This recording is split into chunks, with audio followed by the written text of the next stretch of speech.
હવે તમને બતાવું મચ્છર કેમ જન્મે છે એ બરાબર. અહીંયા મેડમે એમને માહિતી આપી બરાબર.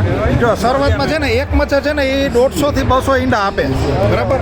એ તમને દેખાય નહીં, જો આ પાણીમાં છે પણ દેખાશે નહીં બરાબર. બીજા સ્ટેજમાં એમાંથી જો આમાં ફોટામાં બતાવું તમને બરાબર. જો પહેલાં છે ને મચ્છર છે, પછી એમાંથી ઈંડા મૂકે છે 150-200, એમાંથી જે બને એ લાર્વા બને બરાબર. પછી પ્યુપા એટલે લાર્વા તમને બતાવું. જો આમાં છે ને પાણીમાં લાર્વા છે, જો આ બધા લાર્વા બરાબર બરાબર. લાર્વા પછી છે ને એમાં પ્યુપા બને, એ તમને બતાવું. અને પછી મચ્છર બને. તો જો પહેલાં છે ને ઈંડા બરાબર, એ નહીં દેખાય. પછી છે ને પછી લાર્વા બન્યા છે, એ કોક જ દેખાશે. પછી છે ને આ લાર્વા અને પ્યુપા, જો આમાં તમને ખાસ દેખાશે. આ બધા જે લાર્વા છે ને એની અંદર તો નહીં દેખાય, પણ આમાં દેખાશે.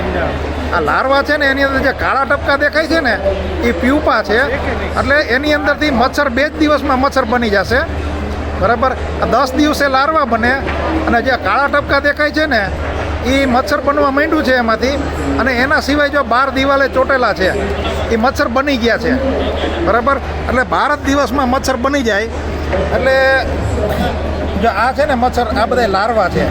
આ આખી એની જન્મની સાયકલ છે. અને બીજી વસ્તુ એ છે કે ડેન્ગ્યુનો ફેલાવો વધારે શું કામ છે, એના માટે મેડમે એવી માહિતી આપી કે ડેન્ગ્યુના મચ્છર છે ને એના ઈંડામાંય ડેન્ગ્યુના વાયરસ હોય. મલેરિયાનું મચ્છર છે એના ઈંડામાં મલેરિયાના વાયરસ નથી હોતા, એટલે મલેરિયા ઓછો ફેલાય.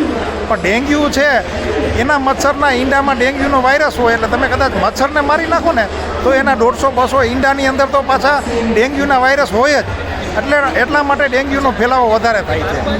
ચાલો હવે અમે નીકળીએ, મચ્છર બહુ કરડે છે.